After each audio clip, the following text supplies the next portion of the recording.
Assalamualaikum warahmatullahi wabarakatuh. Alhamdulillah, حمدا كثيرا طيبا مباركا فيه كما يحب ربنا ويرضاه. أشهد أن لا إله إلا الله وحده لا شريك له وأشهد أن محمدا عبده ورسوله والصلاة والسلام على رسول الله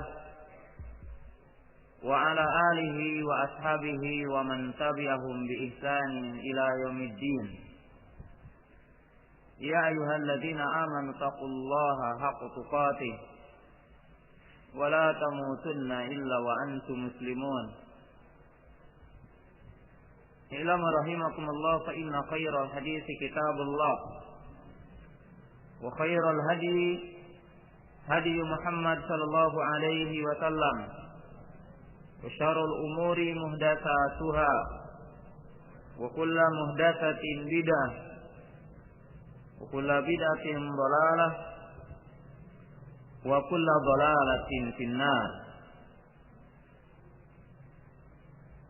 Hadirin ikhwati iman, para thalabatul ilmi yang dirahmati oleh Allah Subhanahu wa taala. Alhamdulillah pada kesempatan pagi yang berbahagia ini, dengan izin dan kudrat dari Allah Subhanahu wa taala, kita dapat berkumpul di majelis yang mulia ini. Dan dalam kesempatan yang berbahagia ini, kita membahas pembahasan yang sangat besar sebenarnya. Pembahasan yang sangat agung.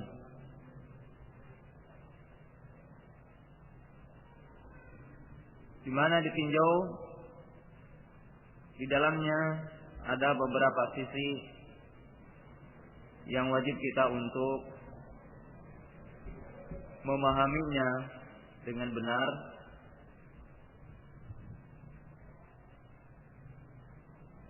yaitu yang berkaitan dengan masalah al-imarah, awil imamah, awil khilafah. Itu yang berkaitan dengan masalah keimamahan ataupun masalah khalifah, atau di dalamnya berkaitan dengan masalah imarah. Demikian juga mengandung pembahasan di dalam yang berkaitan dengan masalah as-siyasah. Dan dalam kesempatan yang berbahagia ini juga kita tidak akan secara khusus mempelajari kitab Sahih Muslim, tetapi dalam waktu yang pendek ini, walaupun kita pembahasan sampai duhur, tetapi pembahasannya sangat luas, maka kita hanya akan mengisyaratkan apa-apa yang ada dalam kitab Sahih Muslim ini dari judul-judulnya dan beberapa hadis yang bisa dijadikan sebagai landasan pokok dalam pembahasan kita pagi hari ini. Ada beberapa hal yang kita akan bahas. Pembahasan yang pertama dari sisi latar belakang dan menjadi motivasi kita membahas tentang masalah imarah. Yang kedua, kita akan bahas tentang masalah yang penting secara umum adalah hukmu nasbil imamah atau aqdil imamah. Hukum mengangkat seorang imam. Kemudian syarat menjadi seorang imam. Kemudian apa saja tugas sebagai seorang imam. Kemudian apa kewajiban bagi kaum muslimin dan bagi rakyat terhadap pemimpinnya. Poin-poin ini yang menjadi pembahasan yang kita akan bahas di dalam kesempatan yang berbahagia ini. Para thalabatul ilmi yang dirahmati oleh Allah Subhanahu wa taala, yang menjadi latar belakang kita membahas bab ini, yang pertama, bahwa kaum muslimin berbicara tentang masalah imamah atau berkaitan dengan masalah imarah, tanqasimu ila salasati aqsam. Kaum muslimin secara umum ketika berbicara tentang masalah imamah,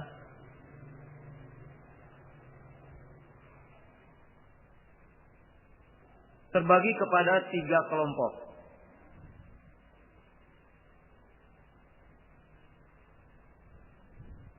Kelompok yang pertama, man yara ahamiyata hadhil mas'alah walakin takallama biduni ilmin wa basarin. Kelompok yang pertama adalah orang-orang yang melihat keagungan masalah ini dan pentingnya masalah ini, wa annaha juz'un min dinil Islam,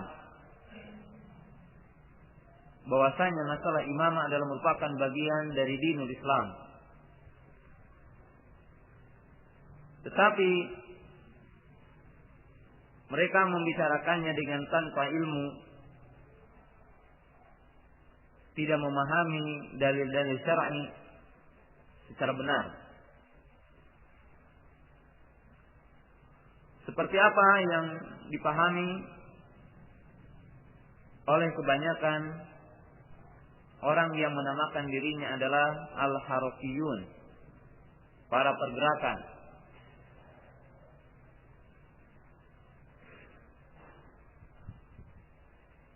Kelompok yang kedua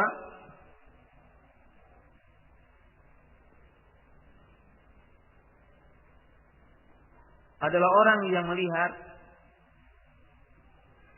urgensi tentang masalah ini, tetapi mereka mengeluarkan masalah ini min dinul Islam. Faslu baina daulah wa siyasah, faslu baina din wa siyasah, baina dini wa daulah.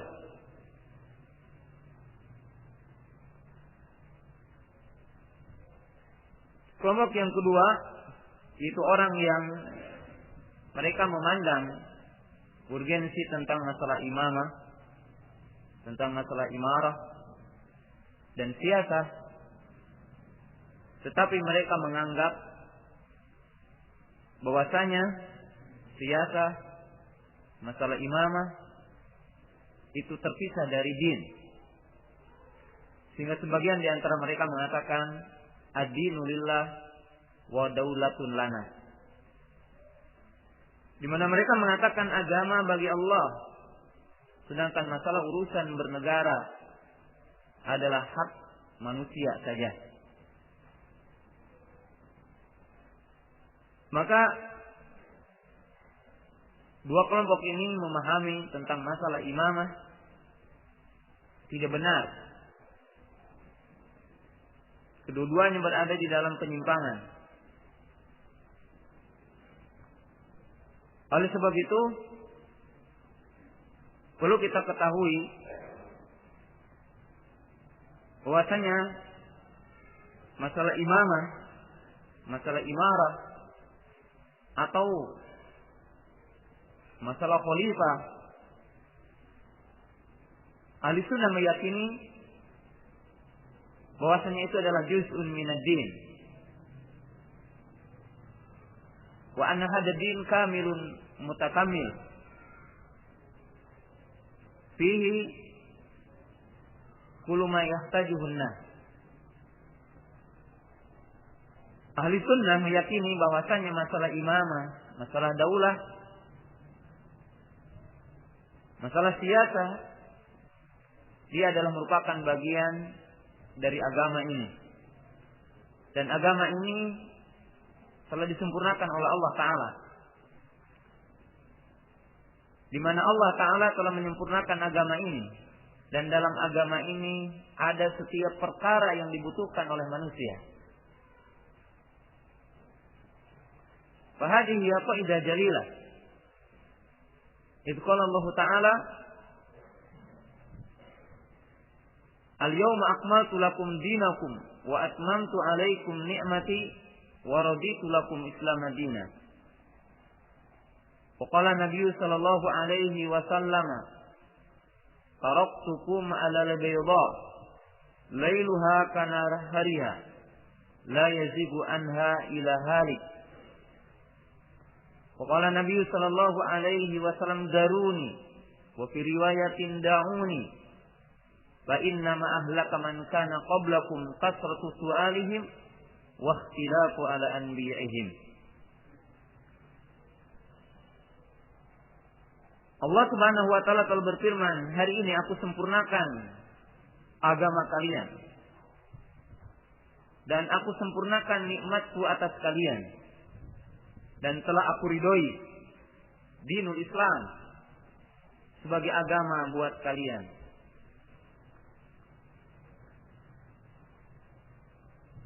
Para ulama sejarah telah mengatakan bahwa ayat ini adalah turun ketika Nabi Shallallahu Alaihi Wasallam berada di Arafah pada tanggal 9 Zulhijjah,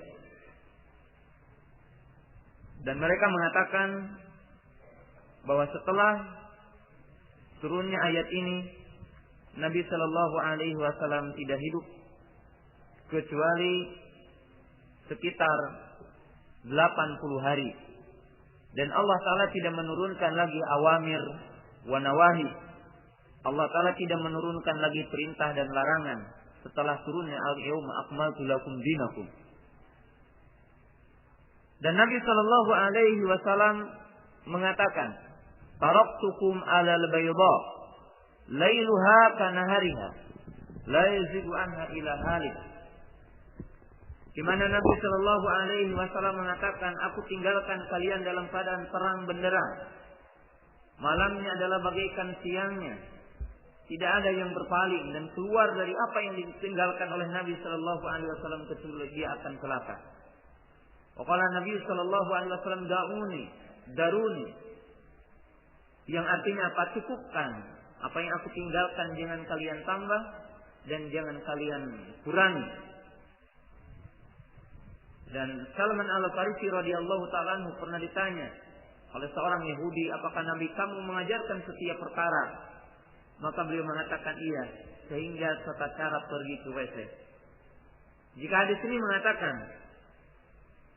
jika Nabi Shallallahu Alaihi Wasallam mengajarkan bagaimana ke WC, bagaimana kita itu qada hajat, maka secara otomatis Nabi Shallallahu Alaihi Wasallam akan mengajarkan bagaimana kita bernegara, bagaimana kalau kita menjadi seorang khalifah, bagaimana kalau kita menjadi seorang amir, bagaimana kalau kita itu sebagai qaid, bagaimana kalau kita menjadi seorang rakyat. Artinya dinul Islam dinun kamilun mutakammil, din yang sempurna dan menyempurnakan. Dan lihatlah dalam surat Al-Hadid, di mana Allah Ta'ala telah menjelaskan dalam ayat yang ke-25-nya. Qala walaqad arsalna rusulana bil bayyinat wa anzalna ma'ahumul kitaba wal mizana liyaquma an-nasu bil qist wa anzalna hadida fihi ba'sun shadid wa manafi'u lin-nas. Lihat di mana Allah Ta'ala menjelaskan dalam ayat ini dua perkara yang tidak boleh terpisah. Yaitu apa? Al-kalam an umuril akhirah wal kalam al umuri dunya. Kemudian agama ini membicarakan untuk menjelaskan apa-apa yang akan menjadikan maslahat di akhirat, dan apa-apa yang akan menjadikan maslahat di dunia.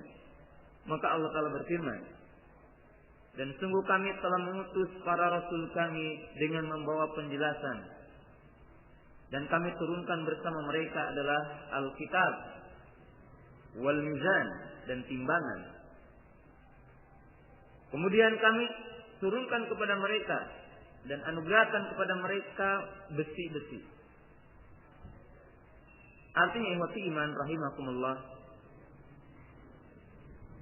para ulama mengatakan bahwasanya di sini Allah Ta'ala menjelaskan tentang 3 perkara: Alkitab, wal mizan, wal hadis. Faqala Syekhul Islam Ibnu Taimiyah rahimahullahu taala, "Fal kitabu bihi yaqumul ilmu wad din, wal mizana bihi taqumul huquq fil uqudil maliyah wal qubud, wal hadidu bihi taqumul hudud 'alal kafirin wal munafikin." Di mana di sini menunjukkan apa? Bahwa manusia akan terjadi kestabilan politik stabil yang berkaitan dengan masalah kehidupannya, baik ekonominya ataupun keamanannya, kesejahteraan kehidupannya, apabila ada poin-poin berikut ini. Dalam arti apa? Di mana mereka dibangun dan dinaungi dalam sebuah aturan hidup. Kemudian yang kedua, adanya orang-orang yang menegakkan aturan hidup tersebut. Dan yang ketiga, ditegakkannya hukuman kepada setiap orang yang melanggar hukum tersebut. Karena tidak mungkin akan terjadi kedamaian, ketentraman dalam kehidupan manusia kecuali ditegakkan 3 perkara ini. Oleh sebab itu, ikhwati iman rahimakumullah, maka Islam membicarakan tentang apa-apa yang di dalamnya dan bagaimana cara menjalankannya. Oleh sebab itu, ikhwati iman rahimakumullah, faslu daulah ma'ad-din wa faslu siyasah ma'ad-din. Faqad qala ba'dul ulama fa hadza baridatun ila al-kufri. Oleh sebab itu, kalau kita memisahkan agama dengan negara ataupun siyasah dengan din, maka sesungguhnya ini adalah menyeret kita kepada kekufuran. Kenapa ikhwati iman rahimakumullah? Ditinjau dari sisi bahwasanya Allah Ta'ala telah menyempurnakan agama ini. Dan Allah Ta'ala telah menjelaskan setiap perkara yang dibutuhkan oleh manusia. Sebagaimana tadi telah dijelaskan. Waqad qala Allah Ta'ala, "Ittabi'u ma unzila ilaikum min rabbikum wa la tattabi'u min dunihi awliya qalilan ma tadhakkarun. Wa man lam yahkum bima anzalallahu fa ulaika humul kafirun. Wa fil ayati fa ulaika humul zalimun. Wa fi ayatin ukhra fa ulaika humul fasiqun." Dalam ayat-ayat tersebut bahwa kita diperintahkan untuk menjalankan syariat Allah Ta'ala di muka bumi ini dalam setiap sendi kehidupan, termasuk di dalam bernegara. Ini sisi yang pertama yang wajib dipahami oleh seluruh kaum muslimin, pemimpinnya ataupun rakyatnya, di mana Allah Ta'ala telah menurunkan hukum dan aturan untuk kehidupan manusia di muka bumi ini, baik yang berkaitan dengan masalah akhiratnya ataupun yang berkaitan dengan masalah kehidupan di dunia seperti bernegara. Yang kedua, sebagian kaum muslimin memandang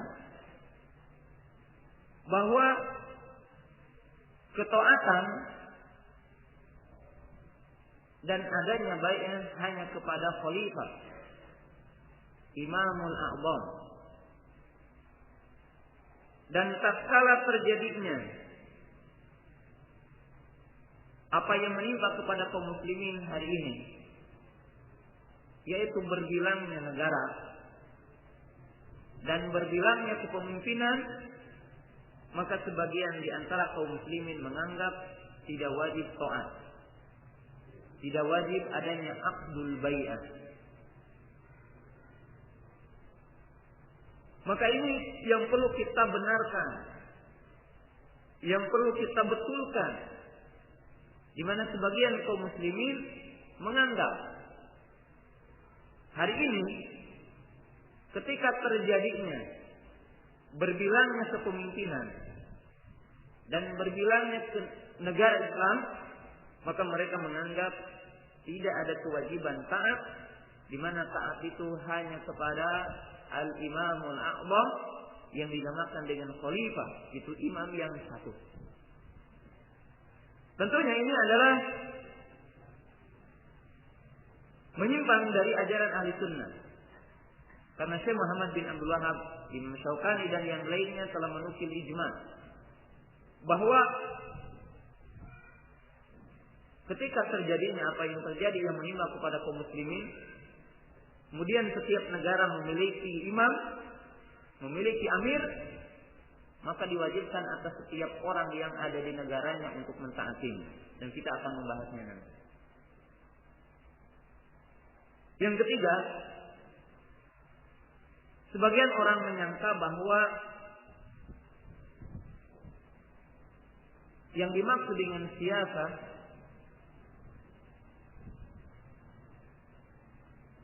syariah hanya kalau ada dalilnya, hanya kalau ada nasnya. Para thalabatul ilmi yang dirahmati oleh Allah Subhanahu wa taala, perlu kita menjelaskan satu titik masalah yang sangat penting dalam masalah ini. Siyasah syariah tidak diragukan lagi adalah dibangun di atas kitab dan sunnah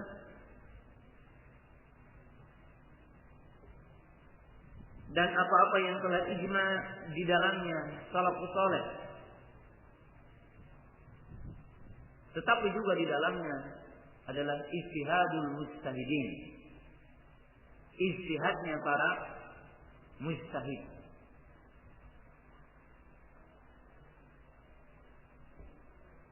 Oleh sebab itu para ulama mengatakan la siyasata ma yukhalifu syari'ah. Lakin la naqul la siyasata illa ma nasa syar'an. Oleh sebab itu para ulama menjelaskan, kita mengatakan tidak ada siyasah yang menyelisih syariat. Dalam arti apa? Setiap perkara yang merupakan kebijakan seorang amir dalam menciptakan kebaikan dalam sebuah negara, maka disyaratkan tidak boleh menyelisihi dalil-dalil syar'i, menyelisihi maqasid syar'i, tidak boleh menyelisihi tentang kaidah-kaidah syar'i. Tetapi tidak dikatakan tidak ada siyasah kecuali yang ada nasnya. Kenapa?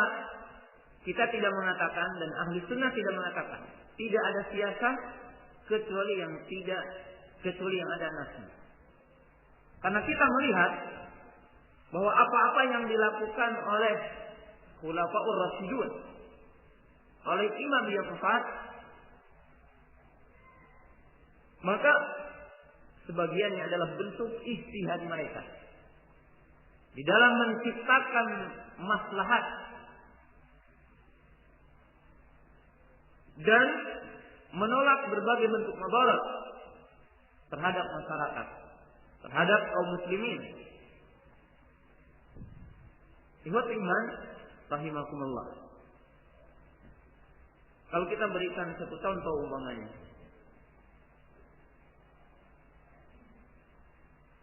Amirul Mukminin yang disyaratkan dia adalah seorang mujtahid. Jadi disyaratkan dia adalah seorang mujtahid.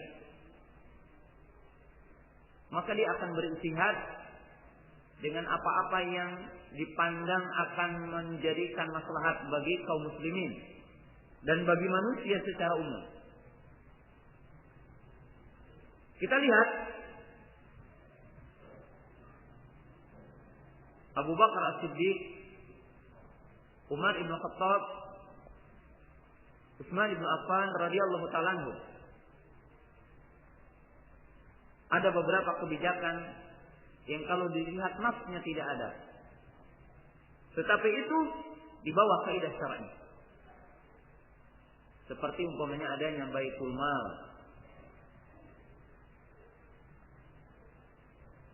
adanya penjara, kemudian adanya pembagian wilayah dalam qudrat, dalam kepemimpinan bagian. Bahkan kita lihat kebijakan seorang amir yang berkaitan dengan pembagian, yang berkaitan dengan kesejahteraan. Itu nasnya tidak sharih. Tetapi apa? Diperintahkan untuk menciptakan kebaikan dan menolak berbagai kemudaratan. Oleh sebab itu, ikhwati iman rahimakumullah, para ulama mengatakan yang dimaksud dengan syiasat syar'iyah adalah apa? Tasu sunnah bi ahkamillah wa ahkami rasulih wa bima yuslihuhu ala muqtada qawaid syar'i wa dawabit syar'i. Oleh sebab itu sebagian para ulama mengatakan yang dimaksud dengan syiasat syar'iyah adalah apa? Mengatur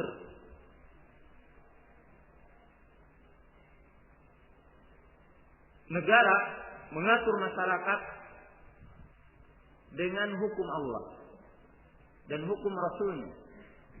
Atau apa? Menciptakan perkara-perkara yang akan menjadikan maslahat bagi umat dan menolak setiap madarat yang dibangun di atas kaidah-kaidah syar'i, yang dibangun di atas lobit-lobit syar'i. Jadi tidak disyaratkan adanya nafs di dalam masalah syiasat syar'i. Yang keempat, yang terakhir, sebagian kaum muslimin dan jamaah Islamiyah ataupun jamaah yang menamakan jamaah Islamiyah menganggap bahwa bai'ah diwajibkan atas setiap individu bisabqah. Di mana sebagian jamaah menganggap bahwa kewajiban bai'ah adalah diwajibkan kepada setiap individu muslim dengan adanya jabat tangan. Sehingga kita melihat orang yang mengamalkan hadis man mata walam yakun fi unuqi bai'ah mata mitatan jahiliyah, maka mereka menempuh dua bid'ah.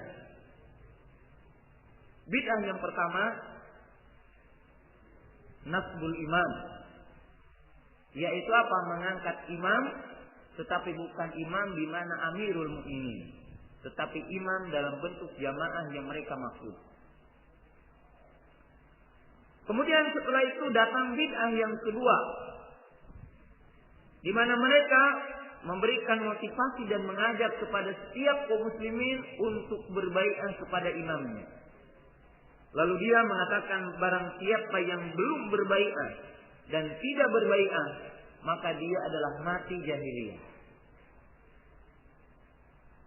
Maka ikhwati iman rahimakumullah, inilah diantaranya 4 poin yang menjadi salah satu pendorong kita memahami dan mempelajari sedikit tentang yang berkaitan dengan masalah imamah ini. Padahal kita akan bahas nanti sedikit bahwa kewajiban dan hakikat bai'ah kepada imam, maka yang membai'ah dan yang hak membai'ah adalah alul halli wal aqdi. Adapun kaum muslimin kewajibannya apa? Niyatul bai'ah, niyatul ta'ah wa adamul khuruji anhu. Adapun kewajiban kaum muslimin, kewajiban seluruh kaum muslimin adalah meniatkan bai'ah, meniatkan ta'at dan tidak keluar darinya. Karena tidak ada seorang pun ulama yang mengatakan bahwa kaum muslimin diperintahkan untuk berbai'ah satu persatu. Orang dewasa, orang tua dan sebagainya. Dan ketika Abu Bakar memimpin, kemudian menjadi khalifah, kemudian Umar, kemudian Utsman, kemudian Ali, maka kita ketahui di dalam sejarah bahwa yang membaiat Abu Bakar, bahwa yang membaiat Umar, bahwa yang membaiat Utsman itu adalah alul hali wal aqdi, dan yang membaiat Utsman itu hanya 6 orang. Dan yang membaiat Ali demikian juga. Maka tadi dikatakan bahwa setiap orang itu membaiat. Nah, maka titik-titik inilah yang sesungguhnya banyak orang berbicara tentang imamah, berbicara tentang bai'ah la ala ilmin wa basarin, di mana mereka tidak berpijak di dalam apa? Di dalam ilmu dan di atas hujjah. Ikhwat iman, para talabatul ilmi yang dirahmati oleh Allah Subhanahu wa taala, maka di sisi inilah kita harus memahami. Ikhwat iman, di sini dikatakan dalam kitab Sahih Muslim, kita akan memulainya. Qala Kitabul Imarah.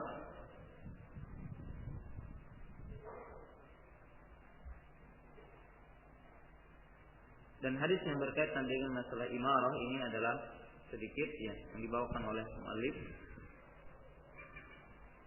Al-imarah dengan dikasrahkan hamzahnya adalah bimakna wilayah. Artinya apa? Orang yang diberikan tanggung jawab atau diberikan kekuasaan atau diberikan tugas. Oleh sebab itu, para ulama membagi al-imaratu nau'an. Imaratul 'amah wal imaratul khassah.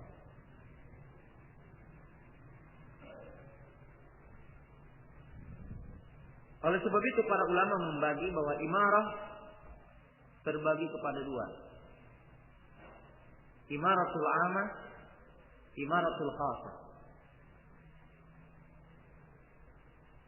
Yang dimaksud dengan imaratul 'amah,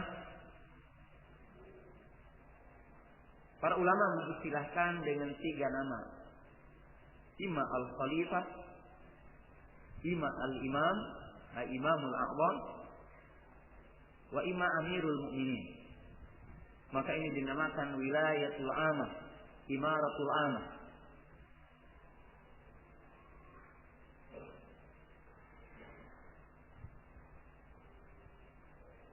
Sedangkan imarah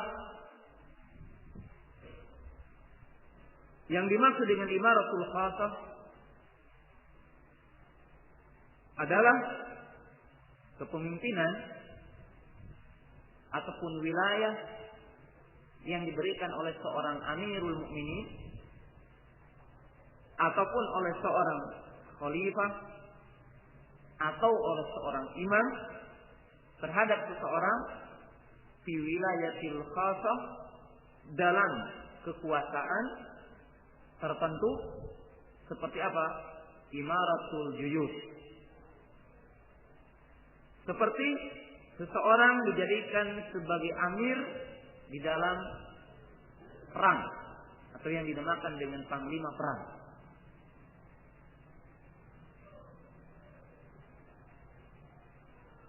Maka ini yang dimaksud dengan imarah khasah. Dan tentunya kita akan mengetahui nanti poin-poin yang ada di dalamnya yang merupakan pembahasan para ulama dan para fuqaha di dalam kitab-kitab mereka. Ikhwat iman, para thalabatul ilmi yang dirahmati oleh Allah Subhanahu wa taala. Maka kita akan melangkah kepada poin yang pertama, yaitu tentang masalah hukmul imamah. Hukmun nasbil imamah. Hukmun nasbil khalifah. Hukmun nasbil al-amir. Para ulama telah menyatakan hukum mengangkat seorang amir di dalam sebuah negara adalah wajibun bidilalatil kitabi wa sunnati wal ijma' wan nadl sahih.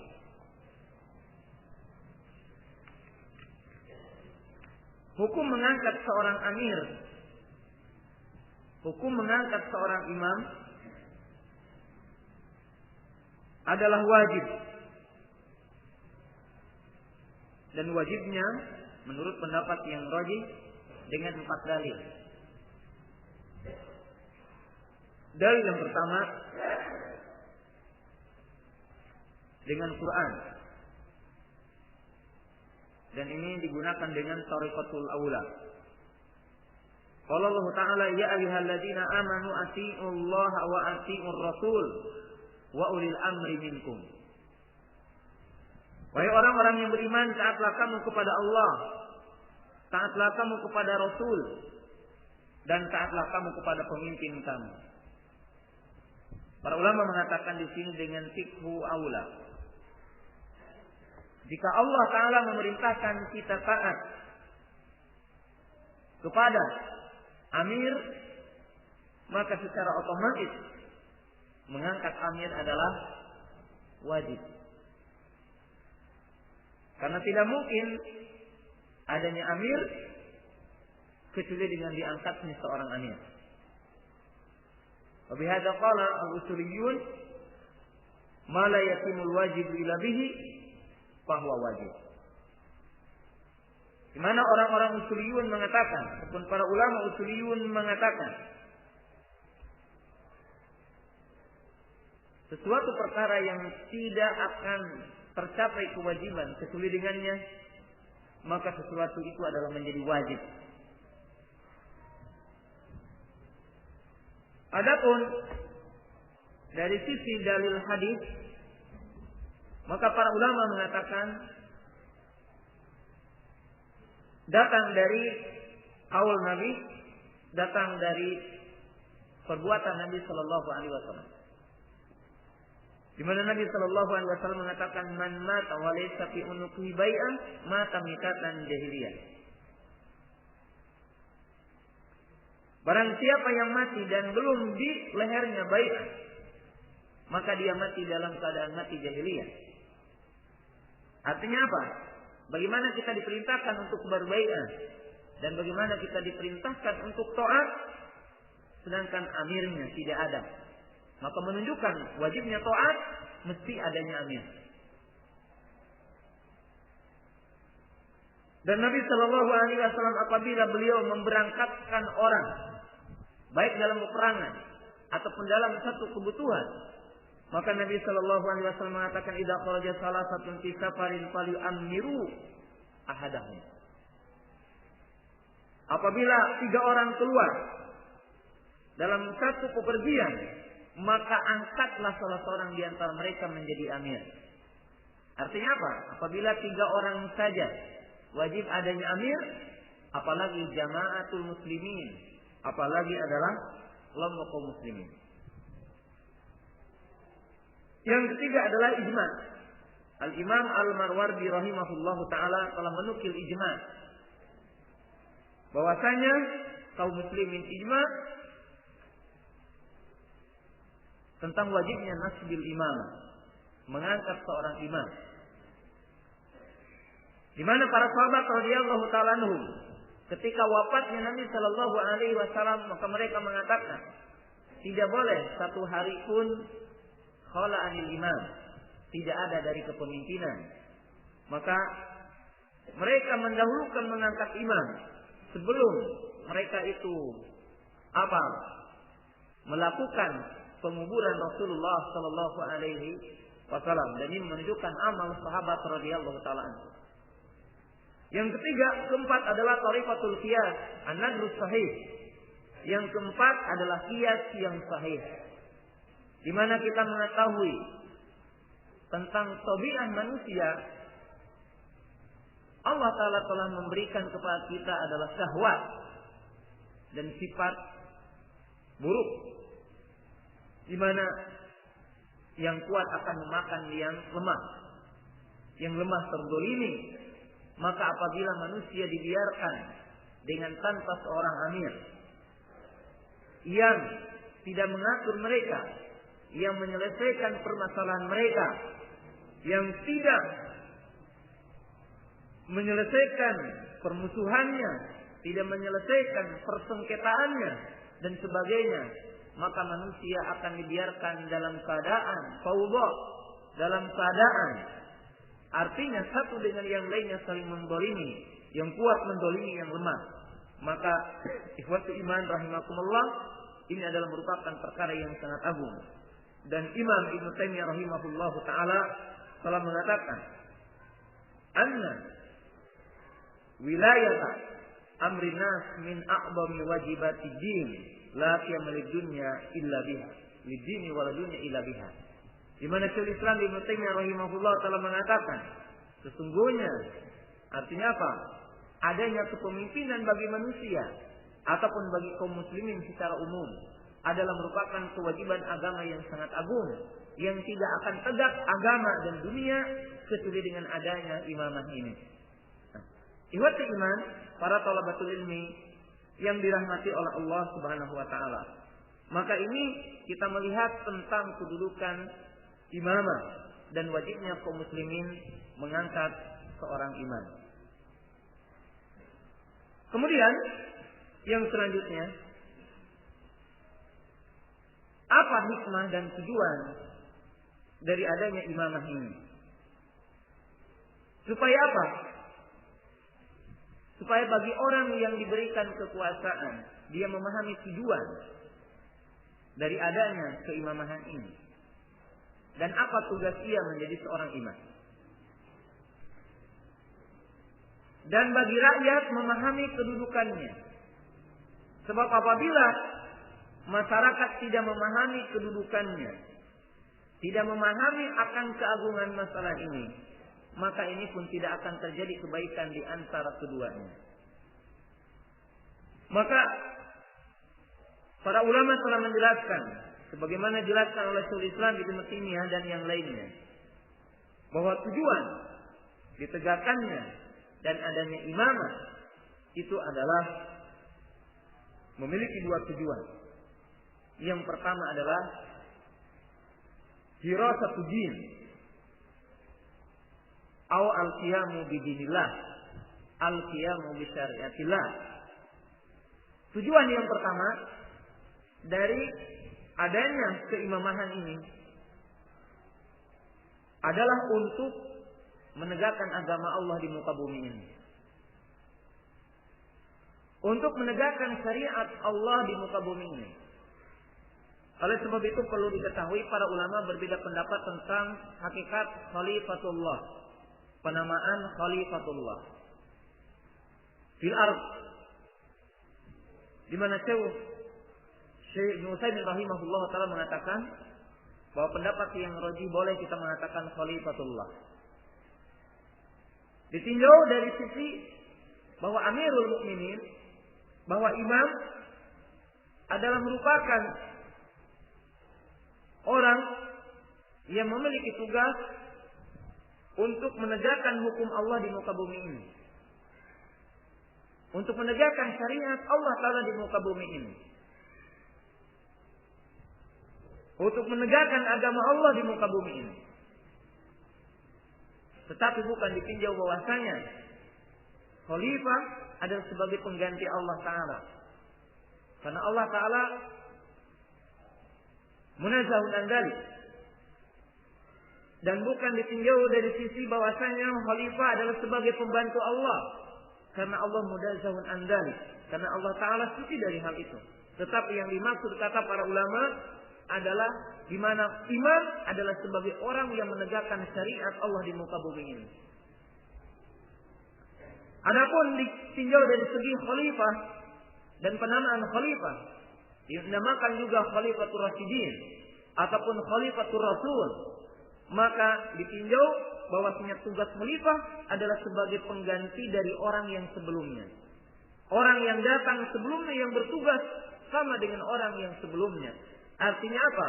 Bahwa para imam memiliki tugas sebagaimana tugasnya Nabi Sallallahu Alaihi Wasallam. Kemudian imam yang setelahnya dia memiliki tugas seperti imam yang sebelumnya dalam arti di dalam menegakkan agama Allah Taala di muka bumi ini. Yang kedua, di mana tugas seorang imam adalah al-qiyam bima yuslihu dunya. Ala wifqi ma ja'a bihi syar'ul mutahhar wa ma abahahu. Di mana tugas seorang imam adalah menciptakan kebaikan, ya, menjaga dari berbagai bentuk madarat, menciptakan kebaikan dalam urusan dunia, tetapi dibangun di atas kaidah-kaidah syar'i, dibangun di atas batasan-batasan syar'i, dibangun di atas dalil-dalil syar'i dan tidak menyelisihinya. Oleh sebab itu para ulama kita mengatakan la siyasata ma yukhalifu syar'. Tidak ada siasat yang menyelisihi syariat. Artinya apa? Di mana siasat ini terbagi kepada dua oleh para ulama dikatakan. Siyasatul adilah wa siyasatul zalimah. Di mana siasat ada dua, ada siyasatul adilah yaitu siasat yang menciptakan berbagai bentuk kebaikan dan menolak berbagai bentuk kemadaratan tanpa qawaid syar'i, yaitu dibangun di atas kaidah-kaidah syar'i ma la yukhalifu syar', yang tidak menyelisih syariat. Adapun siyasatul zalimah, adapun siasat yang zalim adalah ma yukhalifu syar'i, yaitu siasat yang menyelisih syar'i ataupun siasat yang tidak menciptakan kebaikan dan siasat yang menciptakan berbagai bentuk kezaliman.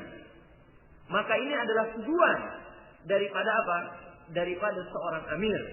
Maka seorang amir dia adalah harus memiliki tujuan, yaitu hirasatud din wa hirasatud dunya. Yaitu apa? Menjaga agama dan menjaga dunia. Maka ihwat iman kaum muslimin yang dirahmati oleh Allah Subhanahu wa taala. Kalau kita memahami satu titik yang dikatakan oleh para ulama di sini, maka seorang amirul mukminin, maka dia adalah harus apa? Mujtahid fi umuri din, mujtahidun fi umuri dunya. Artinya apa? Bahwa syarat yang ideal bagi seorang amirul mukminin yang berhak dipilih oleh alul hali wal aqdi, sebagaimana nanti akan disebutkan beberapa syaratnya, yaitu siapa? Yaitu seorang amir yang derajatnya adalah mujtahid. Mujtahid di dalam masalah apa? Mujtahid fi umuruddin. Dia adalah mesti menjadi seorang mujtahid di dalam perkara agama. Yang kedua adalah mujtahid fi umuri dunya, di mana dia juga harus menjadi seorang mujtahid tentang perkara dunia. Kenapa? Karena tentunya seorang amir, seorang khalifah dalam bentuk akbar, ataupun seorang amir, ataupun umara, ataupun seorang imam, maka dia harus memiliki persyaratan, dan salah satu di antara syaratnya adalah al-mujtahid. Mujtahid di dalam masalah apa? Mujtahid fi umuruddin wa mujtahid fi umuri dunya. Walaupun ya kita akan mengetahui bahwa berkumpulnya syarat tentang seorang imam, tentang seorang amir, itu dari masa ke masa adalah berbeda. Dari masa ke masa adalah berbeda. Oleh sebab itu dikatakan oleh para ulama dan peneliti bahwa imam ditinjau dari segi mujtahidnya ada 3 marhalah. Ada imam yang dia adalah imam mujtahid fi umuruddin wa mujtahid fi umurudunya. Seperti siapa ini? Abu Bakar, Umar, Utsman, Ali dan beberapa pemimpin setelahnya. Ada yang dikatakan imam mujtahid fi umurudunya walakin laisa mujtahid fi umuruddin. Di mana suatu ketika juga kita akan mendapatkan seorang imam yang dia adalah mujtahid dalam urusan dunia. Indahu siyasah syar'iyyah fi umuri dunia. Di mana dia memiliki siyasah syar'iyyah yang berkaitan dengan perkara dunia. Walakin laisa indahu ilmun fi umuri din. Tetapi dia tidak memiliki urusan ataupun ilmu dalam perkara agama. Maka dia ada 2 kelompok. Minhum man yamshi ma'al ulama. Di antara mereka adalah orang yang berjalan bersama ulama. Maka ini adalah akan timbul kebaikan. Di mana mereka berjalan bersama ulama. Tetapi satu ketika akan terjadi yang disyaratkan oleh Nabi Shallallahu Alaihi Wasallam tentang seorang amir, dia memiliki siyasatu dunia, lakin laisa lahu siyasatu syar'iyyah. Wa huwa la yamshi ma'al ulama. Fa hadza bala lil ummah. Di mana akan terjadi seorang amir yang dia memiliki siyasatu dunia. Dia memiliki kemampuan untuk mengolah dunia. Dalam arti apa?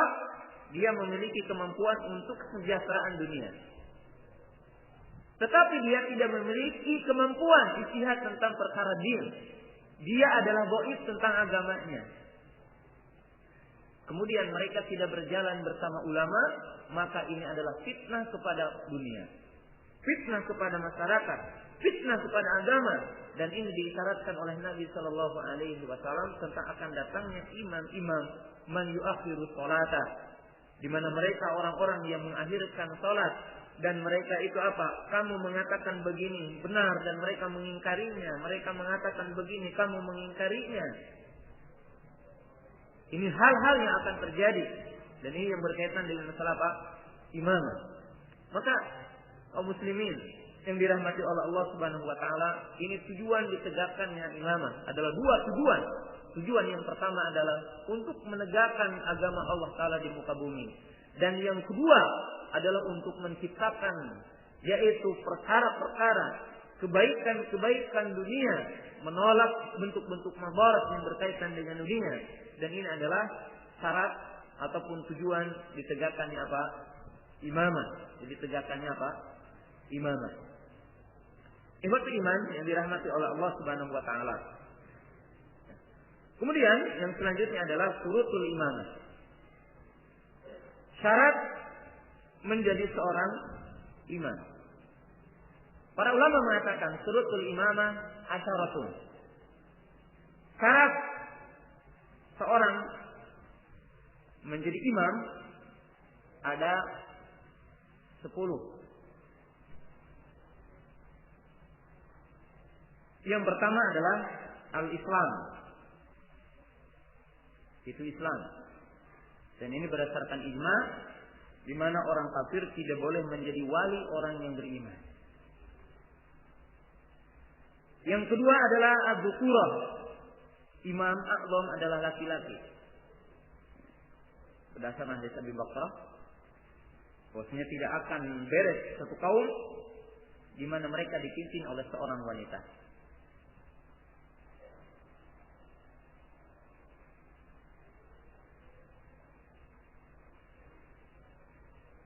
Yang keempat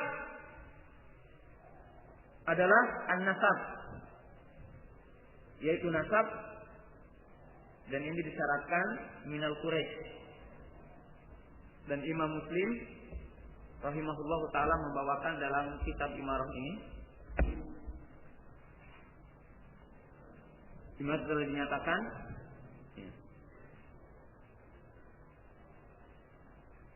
Dalam hadis yang pertama,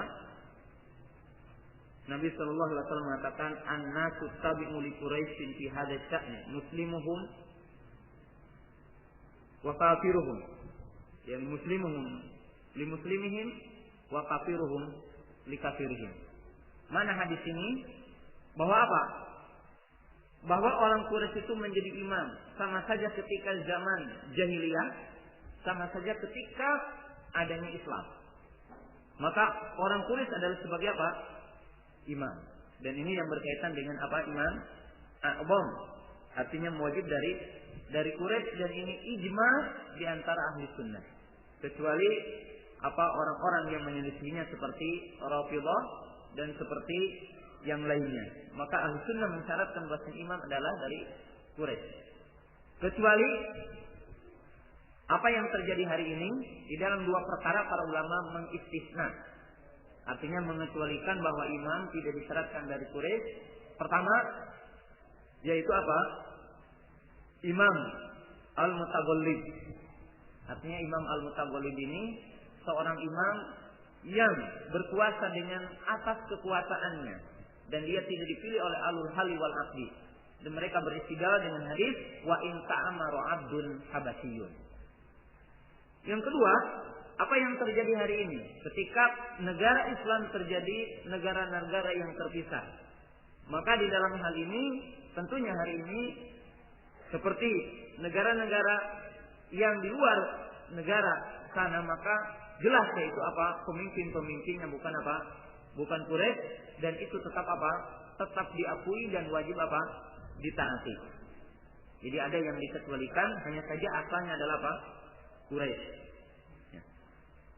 Kemudian yang kelima adalah al-qudrah wa salamatul hawa. Di mana seorang imam adalah orang yang memiliki kemampuan dan selamat panca inderanya. Artinya tidak buta, ya, tidak bisu, tidak tuli. Artinya yang syarat-syarat untuk menjadi seorang imam. Dan ini jelas ya.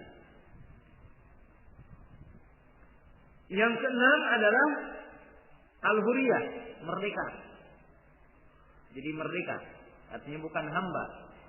Dan para ulama juga mengecualikan satu, apabila seorang hamba tiba-tiba berkuasa dengan kekuasaan bisayfi wasinan, di mana dia berkuasa dengan pedang dan tombaknya yang dia miliki, sehingga menjadi stabil satu negara dengan sebab dia, maka dia diwajib ditaati. Setelah dia apa? Sampai kepada sebuah kekuasaan. Kemudian yang ketujuh adalah al-bulugh, yaitu balik. Artinya as-sabi itu tidak boleh. Yang kedelapan adalah al-aqlu. Yang kedelapan adalah berakal, artinya tidak gila, ya, tidak haram, tidak pikun. Ya. Kemudian yang kesembilan al-ilmu al-mu'addi ilal ijtihad. Artinya memiliki ilmu yang sampai kepada derajat mustahid. Sebab seorang amir mesti apa dia? Mustahid. Yang ke-10, para ulama mengatakan al-hibrah fi umuril harbi wasilmi. Seorang imam dia adalah harus memiliki pengetahuan tentang perang dan perdamaian. Kenapa? Karena kita mengetahui nanti bahwa jihad itu adalah bersama Amirul Mukminin. Jadi jihad tidak sendirian, tetapi jihad bersama Amirul Mukminin. Maka ini apa? Perkara-perkara yang wajib ada pada seorang imam.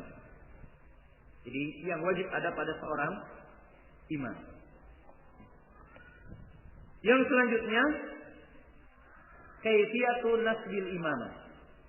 Jadi bagaimana cara pengangkatan imam dan bagaimana menjadi seorang imam.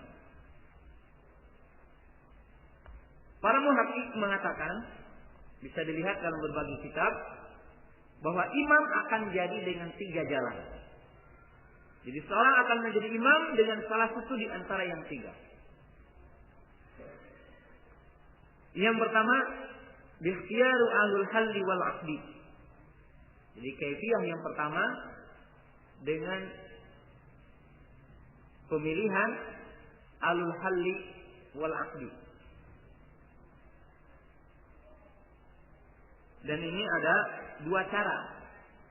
Imma alul halli wal aqdinya ditetapkan oleh imam sebelumnya, seperti Umar bin Khattab radhiyallahu ta'ala anhu mengisyaratkan kepada 6 orang untuk memilih khalifah. Ini artinya apa? Alul hallinya ditetapkan. Dan bisa saja alul halli wal aqdi artinya dari kaum muslimin kemudian memilih imam. Maka ini apa? Seperti terjadi kepada Abu Bakar As-Siddiq radhiyallahu ta'ala anhu. Oleh sebab itu para ulama mengatakan Abu Bakar As-Siddiq jadi imam bin nasi atau bi isyarah min Rasulillah sallallahu alaihi wasallam wa bi ikhtiyaril muslimin. Di mana Abu Bakar menjadi khalifah dengan dua perkara. Pertama, adanya isyarat dari Nabi sallallahu alaihi wasallam, yang kedua atas pemilihan kaum muslimin. Di antaranya adalah al-hal wal aqdi yang berada di Saqifah pada waktu itu. Yang kedua adalah dengan cara al-isyarah min al-imam alladzi qablahu. Ikhtiyar imam alladzi qablahu. Yang kedua adalah dengan cara pemilihan imam yang sebelumnya. Seperti Umar bin Khattab radhiyallahu ta'ala anhu dipilih oleh Abu Bakar As-Siddiq. Dipilih oleh Abu Bakar As-Siddiq, maka ini adalah tariqah syar'i. Yang ketiga, para ulama mengatakan adalah bil mutaghallib. Ini bil ghalabah. Yaitu apa? Apabila seseorang yang dengan kekuatannya bi qudratihi wa bi sultatihi wa bi sayfihi wa bi sinanihi, maka dia bisa menyetabilkan suatu kondisi dan dia berkuasa dengan pedang dan tombaknya, dengan senjatanya, dengan kekuatannya, maka dia menjadi seorang imam. Dan para ulama mengatakan apabila ada seorang imam, seorang amir yang tidak dipilih oleh alul halli wal aqdi dan tidak dipilih oleh imam sebelumnya, tetapi dia tiba-tiba menjadi seorang amir bisayfihi wa bisinanihi wa biqudratihi wa bisultatihi, maka dia adalah imam yang wajib ditaati dan wajib kita berbaiat kepadanya.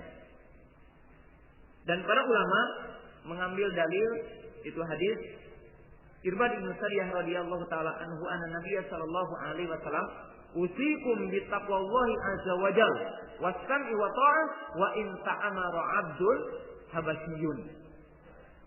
Jadi hadis ini dipahami oleh para ulama bahwa karena syarat menjadi seorang imam ini adalah seorang yang merdeka.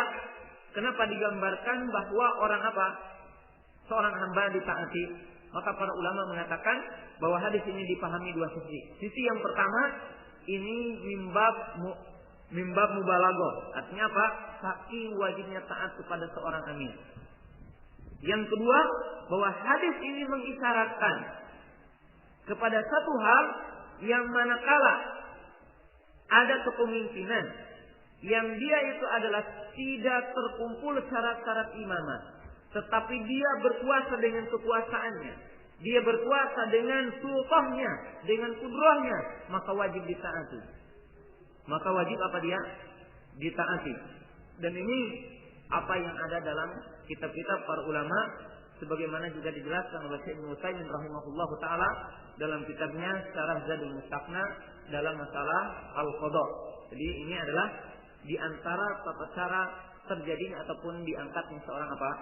Seorang amir. Jadi kapan dan bagaimana menjadi seorang amir. Kemudian yang selanjutnya adalah masalah bai'ah. Dimana dalam kitab ini telah dijelaskan tentang masalah wajibnya membai'ah kepada seorang amir. Jadi wajibnya membai'ah seorang amir. Wajibnya mengakadkan bai'ah. Wajibnya kita mengakadkan apa? Bai'ah. Kaum muslimin yang dirahmati oleh Allah Subhanahu wa taala, Nabi sallallahu alaihi wasallam menyatakan dalam sebuah hadis, "Man mata wa laysa fi unuqi bai'ah mata mitatan jahiliyah."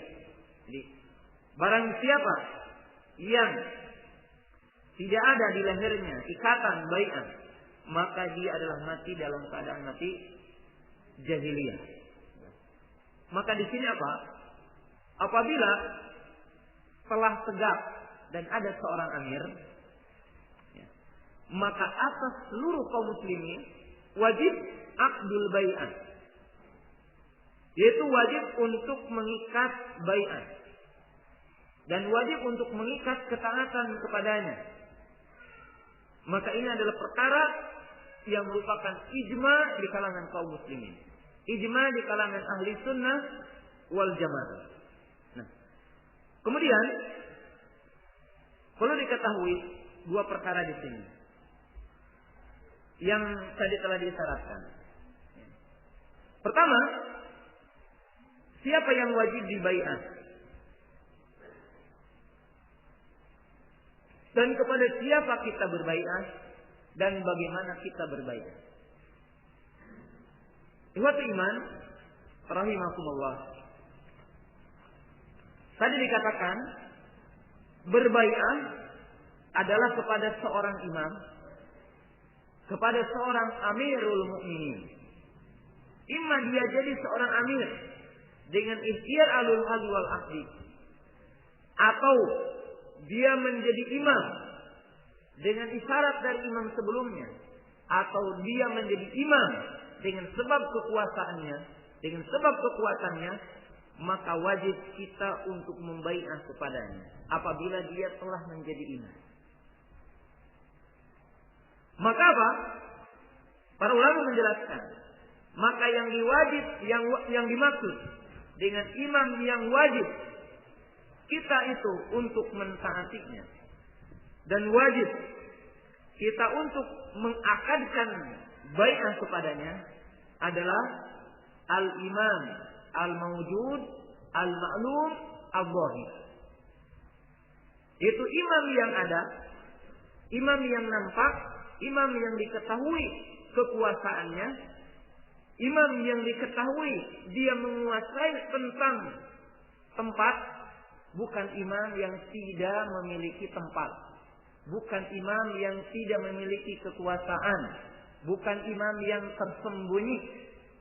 Artinya apa? Bukan imam-imam di bawah tanah, bukan imam-imam yang bersembunyi, tetapi imam yang wajib dibai'ah adalah imam yang zahir maklum.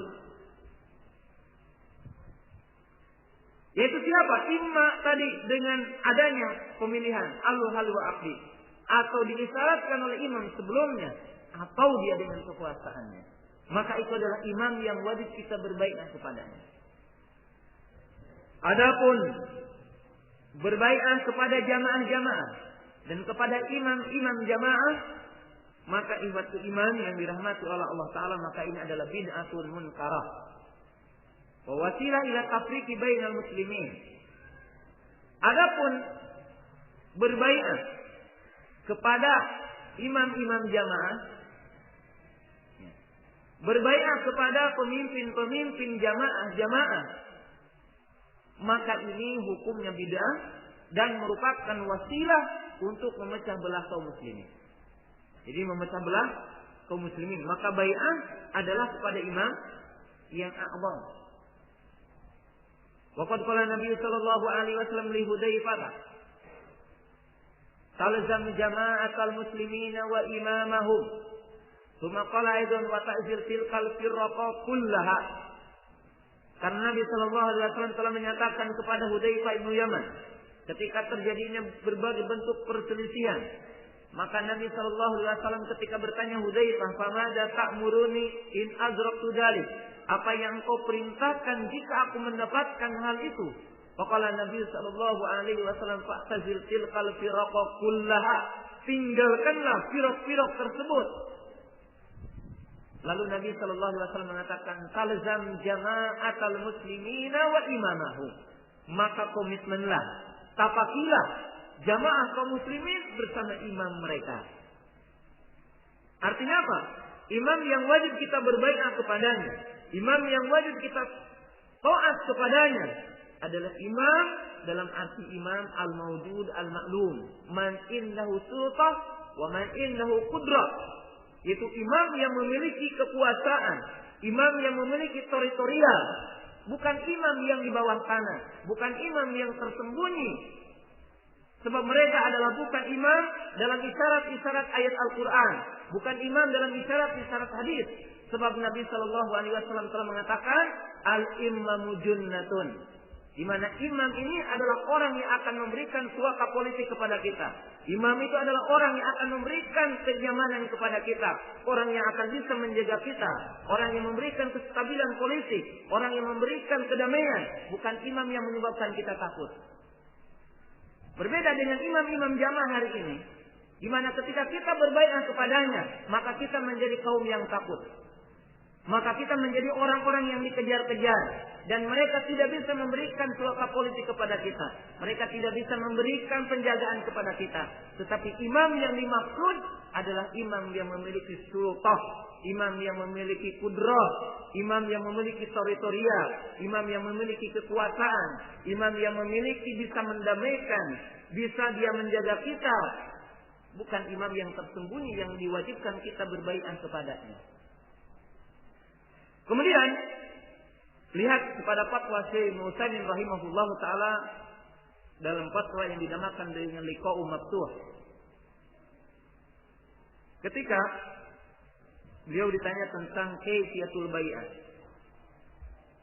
maka dalam fatwanya yang panjang beliau menyebutkan dengan tariqatul bai'ah, di mana bai'ah itu kembali kepada apa yang tadi dijelaskan, bahwa bai'ah apa-apa yang telah terjadi dalam sejarah Islam yang membayar imam adalah adalah apa? Alul halli wal aqdi. Alul halli wal aqdi. Dan tidak disyaratkan bahwa harus semua umat ridho kepada imam ini. Sebab tidak mungkin. Kalau harus seluruh manusia, seluruh masyarakat ridho kepada seseorang. Sebab goyatun nas la yusbah. Maka apa? Yang wajib kita mentaatinya, yang wajib kita meniatkan bai'ah, yang wajib kita meniatkan taat kepadanya adalah imam yang telah dibai'ah oleh al-hal wal aqdi. Dan setelah itu kaum muslimin tidak diwajibkan setiap orang tuanya, anak kecilnya, dia diberbai'ah ataupun ada perwakilan-perwakilan untuk membai'ah. Itu tidak pernah terjadi dalam sejarah Islam. Ketika Abu Bakar As-Siddiq menjadi imam, maka cukup siapa? Orang-orang yang ada di Saqifah. Kemudian ketika Umar bin Khattab radhiyallahu taala, ketika Utsman radhiyallahu taala, ketika Ali radhiyallahu taala menjadi khalifah. Maka ihwat iman kaum muslimin yang dirahmati oleh Allah taala. Demikian yang hakikat bai'at. Artinya apa bai'at? Tidak wajib safqah. Artinya apa? Tidak wajib. Bai'ah kepada imam itu berarti harus jabat tangan dan kita keliling umpamanya ke desa-desa membai'ah per orang. Tidak ada, tidak pernah terjadi. Nah, sedangkan dalam harokah-harokah tertentu kita lihat di mana mereka mewajibkan bai'ah dengan bai'ah yang bid'ah. Pertama apa? Bai'ah kepada orang yang tidak dikenal. Bai'ah kepada orang yang tidak dikenal. Jadi kalau ada harokah tertentu, ayo kamu bai'ah. Imamnya mana? Oh kamu jangan dulu tahu. Jangan dulu tahu ya. Imamnya apa? Sembunyi. Imamnya masih apa sembunyi. Nanti kamu akan tahu. Gimana kita membai'ah orang yang tidak tahu? Yang kedua kalau ditanya mana teritorialnya? Ya, ini gerakan bawah tanah chatting. Artinya apa? Dia tidak tahu mana teritorialnya. Ini imam apa ini? Nah kalau kita di penjara siapa yang akan apa? Yang akan membela. Kalau kita ada yang menganiaya juga tidak ada yang membela. Ini bukan imam. Ini apa kita? Kemudian ihwat iman rahimakumullah. Nah, kita juga melihat tentang apa? Bai'ah ini. Di mana apa? Bai'ah ini di sebagian harokah ini kenapa dikatakan bai'ah bid'ah? Di mana seolah-olah bai'ah ini ada pemisah. Bai'ah ini khusus untuk orang elit. Orang biasa tidak bai'ah. Bagaimana? Apa syariat ini dibedakan? Jadi kita akan melihat di dalam harokah-harokah Islam tentang bai'ah ini. Ya, dalam harokah-harokah tertentu orang yang dibai'at itu ada orang tertentu. Dan dalam satu pelajaran yang diajarkan dalam gerakan-gerakan Islam, di mana ada marhalah orang begini sampai kepada derajat bai'ah.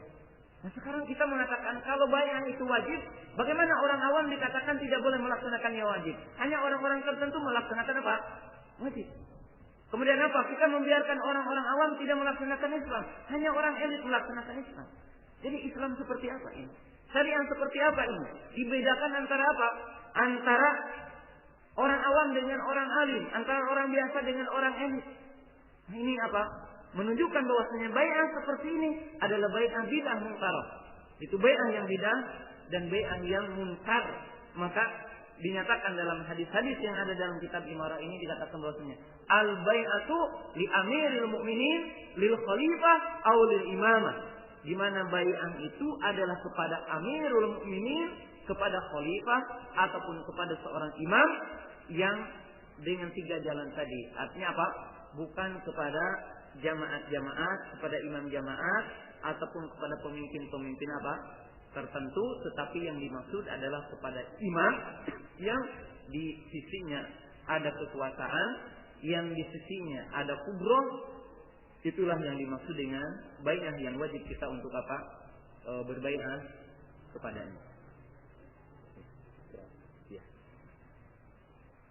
Ya, kita istirahat dulu sebentar dan kita nanti akan meneruskan kembali. Assalamualaikum warahmatullahi wabarakatuh.